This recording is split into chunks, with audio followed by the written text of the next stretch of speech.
औज़ुबिल्लाहिमिनश्शैतानिर्रजीम बिस्मिल्लाहिर्रहमानिर्रहीम। अस्सलाम वालेकुम एवरीवन, क्या हाल चाल हैं आप सबके। उम्मीद करती हूँ कि आप सब लोग ठीक होंगे। अल्हम्दुलिल्लाह मैं भी खैरियत से हूँ। अल्लाह ताला का बहुत करम है और ये दुआ करना चाहूँगी कि जो मेरे ये वीडियो देख रहा है, जिसने अभी तक नहीं देखी, अल्लाह ताला उस पे, मुझ पे, हम सब पे अपना ख़ास करम करे, ख़ास करके फ़लस्तीनियों पे और कश्मीरियों पे, आमीन। वीडियो शुरू करने से पहले एक रिक्वेस्ट करना चाहूँगी कि अभी आप में से किसी ने मुझे ज्वाइन किया है तो काइंडली पहले मेरे चैनल को सब्सक्राइब कर दीजिएगा, क्योंकि मैं बहुत मेहनत करती हूँ सब यूट्यूबर्स की तरह। सिर्फ यूट्यूब ही नहीं, मुझे लगता है कोई भी किसी भी तरह का काम करता है, हर एक काम में मेहनत होती है। उस मेहनत को कोई सराह देता है और कोई तारीफ़ कर देता है तो उस मेहनत की जो थकन होती है वो बिल्कुल ही दूर हो जाती है। तो आप मेरी जो वीडियो बनाने में जो इतनी मेहनत करती हूँ, क्योंकि जो भी वीडियोज़ बनाते हैं उन सबको बहुत अच्छी तरह से पता होगा, बहुत बकवास होगी, छोटी होगी, बड़ी होगी, जिस तरह की भी वीडियो होती है ना, उसमें बहुत ज़्यादा मेहनत होती है। अगर आधे घंटे का काम है तो वो 1 घंटे पे चले जाता है। ओके, तो यहाँ से मैं अपनी वीडियो शुरू करती हूँ। सबसे पहले तो मैं आपको ये बताती चलूँ, जैसे कि आपको पता है कि आजकल छुट्टियाँ हैं, हर जगह ही हैं। तो मुझे कह रहा था कि मैंने ब्रोनी खानी है। मैंने कहा वो ज़्यादा मुश्किल नहीं है, मैं खड़े मसालों वाला चपली कबाब बना रही हूँ, साथ साथ खड़े होकर आपको गाइड करती रहूँगी मैं, और आप ये करते रहिएगा। तो वो भी साथ ही किचन में खड़ा हो गया। मैंने सोचा मैं पहले सब कुछ ये ब्रोनी का काम ख़त्म करके इसको ओवन में डाल दूँगी, वो पकता रहेगा, ऊपर से मैं फिर चपली कबाब का काम शुरू करूँगी।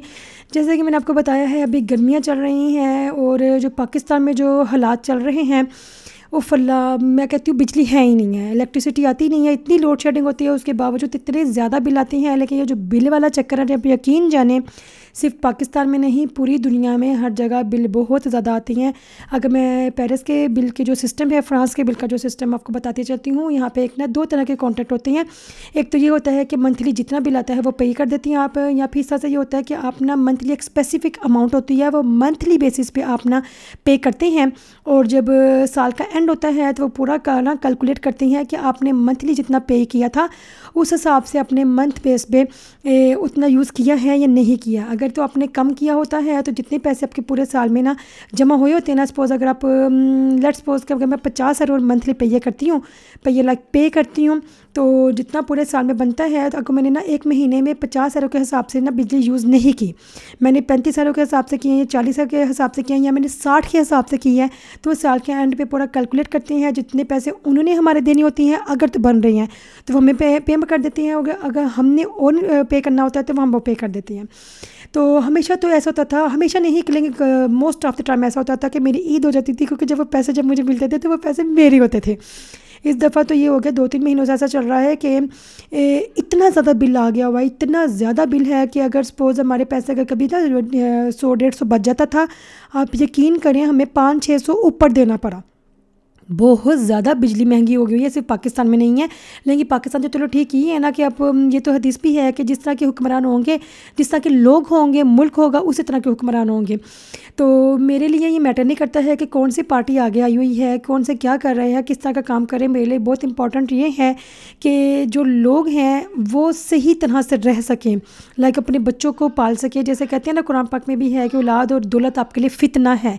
तो मैं ये मानती हूँ अगर डीप में जाए ना, तो जो लोग बेचारे रॉबरी करते हैं, जो स्नैचिंग करते हैं, शायद ये काम करने का किसी को शौक़ नहीं है। कोई शौकिया नहीं करता है कि हो चलती हम फ़न के लिए करते हैं, ऐसा कुछ भी नहीं है। हर कोई मजबूर होते हैं, उन्होंने अपने छोटे बहन भाइयों को पालना है, बूढ़े माँ बाप को उनको दवाइयाँ लेकर आनी है, उनको देखना है, अपने बच्चों को देखना है, अपनी बीवी बच्चों को देखना है। तभी मैं कहती हूँ लोगों ने राशन क्या डालना है, लोगों ने किराए क्या देने हैं, जो लोग रेंट पे रहते हैं वो उनके, तो इतना मुझे दुख हुआ जब मैंने देखा था कि गोल्ड की चीज़ें बेच के तो वो अपने बिल अदा कर रहे थे। बहुत मुश्किल हालात हैं। बस ये अल्लाह ताला ही है जिस पे हम पे करम नवाजी करे और हमें और हमारे औलाद को बस हलाल खाने की तौफीक अता फरमाए, आमीन।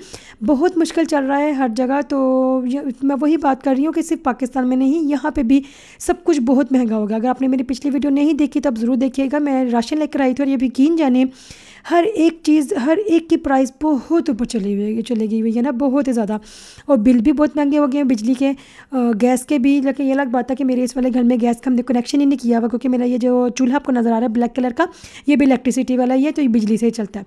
तो और ओवन भी बिजली वाला ही है, सब कुछ ही, क्योंकि हमारे घर में गैस का कनेक्शन ही नहीं है, इसलिए ज़्यादा फोकस बिजली का होता है या पानी का होता है। चलें, तो अगर हम ये ब्रोनी की बात करें या फिर हम खरे मसालों वाले ना चपले कबाब की बात करें, तो मैं यहाँ से शुरू करती हूँ कि ब्रोनी की सारी रेसिपी जो है बहुत ईजी इंग्रेडिएंट्स है, कोई मुश्किल नहीं है। मैंने ऊपर लिख दिए हैं जैसे कि आपने देखा भी है, वैसे भी मैंने नीचे कैप्शन में डिस्क्रिप्शन में डिटेल में सब कुछ बता दिया, इसकी पूरी रेसिपी पूरा तरीका भी बता दिया है। और जहाँ तक चपली कबाब की बात है, आपने देखा है कि मैंने सारे खड़े खड़े मसाले रखे हैं। जितना ज़्यादा हो सकता है आप ना टमाटर प्याज को चॉप करके डालें। मैंने टमाटर नहीं डाले थे क्योंकि मेरे घर में ज़्यादा ना इस तरह के खड़े प्याज जो है ना, खड़े प्याज और टमाटर पसंद नहीं करते, मैं खुद भी पसंद नहीं करती, तो इसलिए फिर मैंने ना वो नहीं डाले थे। और धनिया पुदीना तो हमारे घर में इतनी सख्त एलर्जी है, पहले मेरे हस्बैंड भी नहीं खाते थे और अभी तो मेरे बच्चे भी नहीं खाते। अगर फिर भी मैं ना डाल दूँ ना तो उनको उबाक आती है, लाइक वो उबाके रहती हैं, उल्टी करने लग जाती हैं कि लाइक मम्मा ये ग्रीन ग्रीन चीज़ क्या डाल दी है। तो जैसे कि मेरे बच्चे आजकल घर में हैं तो उनको मैं स्क्रीन टाइम बहुत कम देती हूँ। जाहिर सी बात है, वेकेशंस हैं, उन्हें भी इंजॉय करना है, फिल्म्स देखते हैं, यूट्यूब लगाते हैं, अमेज़ोन नेटफ्लिक्स सब कुछ यूज़ कर रहे होते हैं। लेकिन मैं बहुत केयरफुल रहती हूँ, मैं अगर उनको दे रही हूँ तो वो क्या चीज़ वॉच कर रहे हैं, ये बहुत मैंने ना चेक एंड बैलेंस रखा होता है। लेकिन उनको मैं ज़्यादा फोकस करती हूँ कि डेली बेसिस पे धूप है, सर्दी है, गर्मी है, बस बारिश के वक्त पे मैं नहीं लेके जाती, अदरवाइज़ मैं उनको ज़रूर बाहर लेके जाती हूँ। और जो स्क्रीन टाइम देती हूँ वो भी गिन के 1 घंटा या 2 घंटा देती हूँ। इसलिए मैं उनको कहती हूँ पूरे घर को तहस नहस कर दो, उथल पुथल कर दो, लेकिन स्क्रीन टाइम आपको कम से कम मिलेगा। इसलिए मैंने उनको ये पेपर शेपर दिए हुए हैं, पूरे घर में पिद्दे पिद्दे पेपर घूम फिर रहे होते हैं, तो वो कभी कुछ बना रहे हैं, कभी कुछ बना रहे हैं, कभी मैं आपसे ज़रूर इंशाल्लाह से शेयर करूँगी।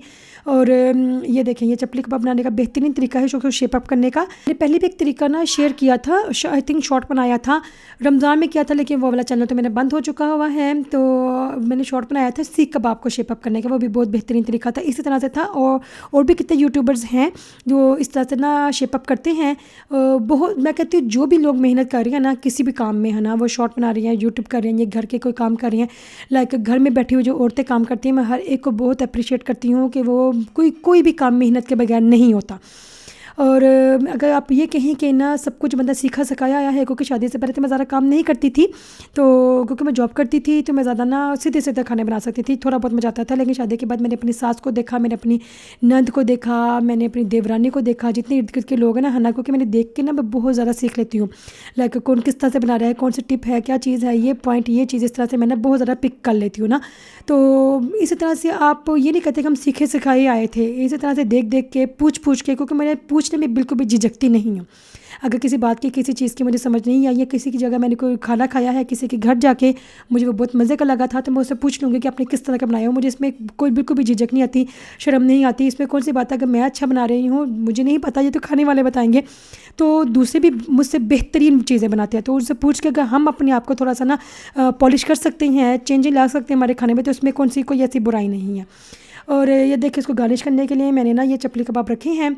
और मुझे वैसे ना, जो अगर मैं कीमे का टिक्का बनाऊँ ना, तो थोड़ा सा ज़्यादा डार्क करूँ ना, डार्क कलर करूँ, तो उसके जो किनारे हल्के हल्के ना अकड़ जाती हैं, मुझे वो बहुत मज़े की लगती हैं।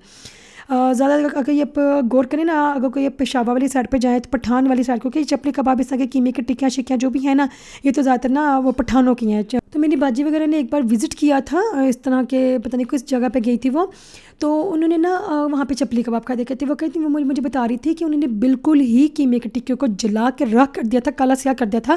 कहती हम ये सोच रहे थे कि हम किस तरह से खाएंगे, कहती लेकिन जैसे हमने खाया वो इतना डिलीशियस था, इतना अंदर से बिल्कुल नरम और ऊपर से क्रंची क्रंची, बड़े मज़े का लग रहा था। तो मुझे भी इस तरह से ना खाने का बहुत मज़ा आता है, इसलिए मैंने भी ना कोशिश करती हूँ कि ना जो साइड से हो ना थोड़े से ना क्रंची क्रंची हो जाए। और ये देखिए कितनी खूबसूरत शक्ल आई है। इसके बाद मैंने ना बच्चों को पार्क में लेके गई थी, क्योंकि शाम के मैंने 1 से 1.5 घंटा रखा हुआ है पार्क में लेके जाने का। यहाँ पे ना पेरिस में हर एरिया में ना, हर एक एरिया में एक छोटा सा पार्क ज़रूर होता है, 2-3 बिल्डिंग के साथ एक पार्क होता है, तो वहाँ पे मैं बच्चों को लेकर जाती हूँ। बहुत ज़्यादा धूप हो, जब बारिश हो तब थोड़ा सा इग्नोर कर लेती हूँ, तो लेकिन मैंने लेकर ज़रूर जाना होता है।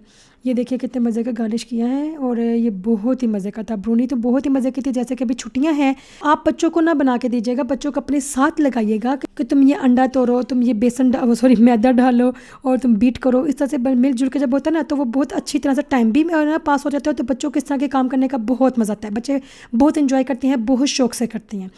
और ये मेरा ना खाना तैयार है, ये मैंने अपने हस्बैंड के लिए रखा था, यही दही कराता है, मैंने फटाफट बना लिया था, और उसमें बनाते हुए मैं ना वीडियो बनाना भूल गई। ओके, तो इसके साथ ही फिर मैं चलती हूँ। अगर तो मेरी वीडियो अच्छी लगी होगी तो मेरे चैनल को सब्सक्राइब कर दीजिएगा इस चैनल को सपोर्ट करने के लिए, और मुझे कमेंट करके बताइएगा कि मेरा ना ये वीडियो आपको किस तरह की लगी है। ये देखिए मेरी बेटी ने ये जहाज़ बनाया था, जैसे कि हम छोटे होते बहुत ज़्यादा बनाते थे, बहुत ज़्यादा खेलते थे, लेकिन इतना कि पुट्ठा उसने फेंका कि वो ऊपर जाने के बजाय नीचे दरख्तों में जाके फंस गया।